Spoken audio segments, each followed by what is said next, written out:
There was even a girl on one of the sports teams on campus who claimed to be pregnant with my child after I pretended to like her in the same way I pretended to like all of the other females on Lisa's team, and as soon as we passionately embraced, I moved on. It's a lengthy tale, but it turned out she wasn't pregnant, but the news or press that followed just served to pierce Lisa's heart more. I left a path of misled women and broken relationships in my wake. I feel horrible now, but I didn't care at the time since they were both at fault in my view because they were cheating on their partners or sleeping with their friend's ex. Girls quickly became tired of me. Plus, I was running out of possible targets. I was a terrible human being back then, and I was going after ladies who weren't even friends or on Lisa's track team, but were simply around her in everyday life. Her students, for example, as well as her own family. I even flirted with her sister, who was married with a child, and nearly got away with it. She was down, but her and Lisa's father found out and intervened, putting a stop to it all before we could do anything. As word spread among the family, her sister was shunned. I wanted Lisa to know I was following her about and continuously reminding her of her mistakes. This was all her fault, in my opinion, and she brought this on herself. She should never have messed with me in such a way. Lisa was forced to take an extended medical leave due to the despair and mental health concerns she was suffering as a result of the circumstance. She was contemplating suicide. She was even put on medicine and had to lose a lot of weight. She started to seem really ill. The whole situation was tormenting her, and the more she suffered, the better I felt. At this time, I'd already done more harm to myself than she had to me, but I'd gotten to the sensation of power. I spent no time dealing with my own feelings or moving on from what had transpired. All I wanted was more vengeance, and I couldn't stop myself. Lisa eventually gets a hold of me after weeks of ignoring her messages and phone calls by showing up unexpectedly late at night at my place. She came there to pick up some belongings she had left behind from her previous residence to take home with her. She was a local, and her parents lived nearby.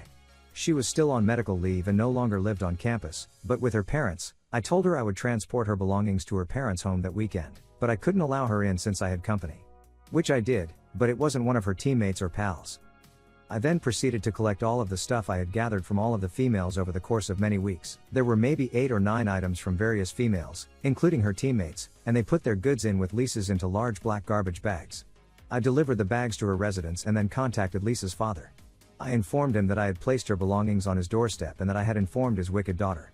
Lisa's father and I got along well, and he even supported me when Lisa and I split up. But, after all of these experiences, he clearly had a poor view of me. I receive a call from Lisa 15 minutes after I hang up with her father. I respond because I'm curious about her response to seeing all of this other female's trash mixed up with hers. She couldn't stop weeping. It sounded like that crazy half-crying, half-mumbling thing people do. She wasn't even upset, only pleading with me to point to end my tyranny.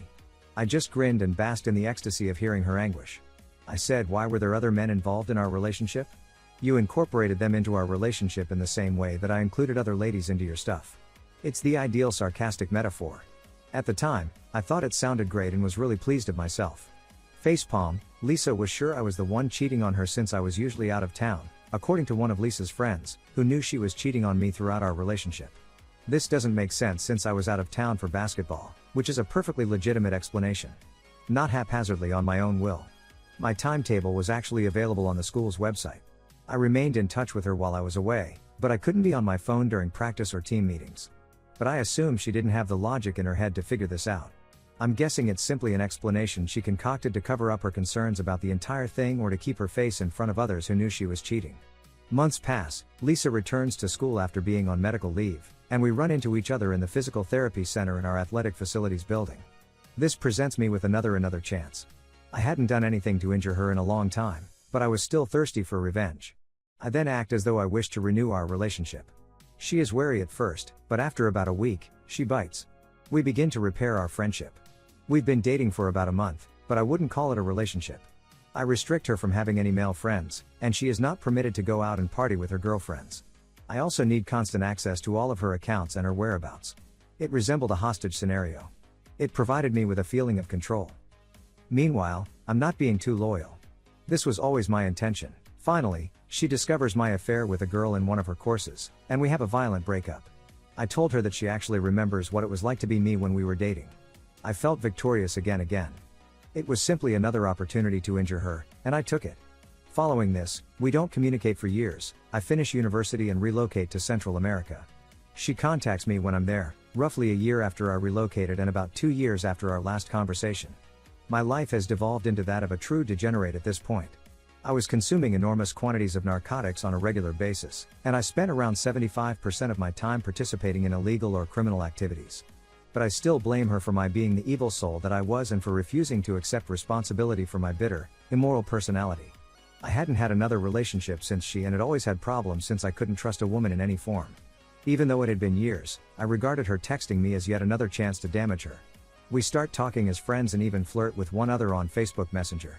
To be sure, there are several nations, states, and an ocean between us at this time.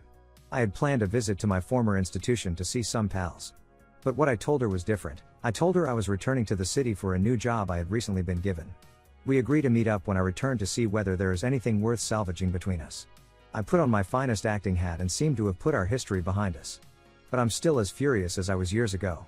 She is in her last year at university, and I am returning to the United States. When I arrive, I meet Lisa in a coffee shop. We stay up all night together. From her perspective, it seems that we have moved beyond our disagreements and what transpired. We may be able to sort things out. However, like I have said, I will not be returning. I'll just be here for 2 nights. She is unaware of this. After up a few times and spending 2 days together, I pack my belongings and board a plane back to Central America without telling her anything about my departure. I blocked her on all of my social media platforms and contact channels. This time, all I could think about was what happened to her when I vanished after she believed I had moved back and was ready to give our relationship another go. This time, though, it wasn't as gratifying as my past vengeance schemes. Every year, my drug habit and lifestyle deteriorated. 3 years later, I was hospitalized and almost died as a result of my long-term drug usage. I was never sober for a complete 24 hours following that day on the menstruation calendar. Returning the gaze, regardless of how much anguish I may have given her with my vindictive existence, my new persona, which had replaced my old one, was contaminated with a wicked spirit at heart. I honestly believe that my acts caused more damage to myself and lead me down a path where I had no morals. Though I spent the most of my narrative telling everyone about how I kept getting vengeance on my ex for cheating on me, as wonderful as it was, I wish I had spent an equal amount of time mending myself from the occurrence. If anybody reading this is suffering from the agony of infidelity, a good revenge narrative may provide some solace, but I hope you don't make the same mistake I made. Rather, devote more effort to mending and moving on from your pain. You will not be healed by vengeance. It will be a distinct trip, but it may divert your attention away from putting yourself back together. Fortunately, I became clean and have been sober for almost 4 years. I even had a 2-year-old female buddy cheat on me before I became clean, but I didn't get even. I spent my time recuperating. I transformed and became only concerned with myself, which was much more rewarding than the vengeance I exacted on Lisa for cheating on me. Now I've been married to a sober lady for over 2 years, and wow, do I have a nice life. I have a fantasy job and a fantasy marriage. Thank you to everyone who took the time to read this. Sorry if it wasn't well written. I seldom write like much, but I'd never recounted the whole tale in depth before, and I learned a lot by writing it. The main thing I want to gain out of this is to share my experiences doing bad things but getting such a gratifying sensation from it that it's nearly addicting. And transforming from a basically decent person to a really dark nasty one. People have bad periods, of course, but I feel like my personality and mentality have never been the same since that incident. I'm looking forward to hearing from anybody who is willing to read this nonsense. Commenters writing, TLDR, in college, Op dated Lisa, a woman a few years his junior.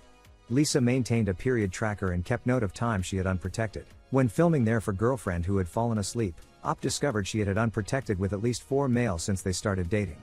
Op's roommate evicted her. Op resolved to exact his vengeance. This began with all 3 of her relay teammates, track team, which resulted in the team crashing.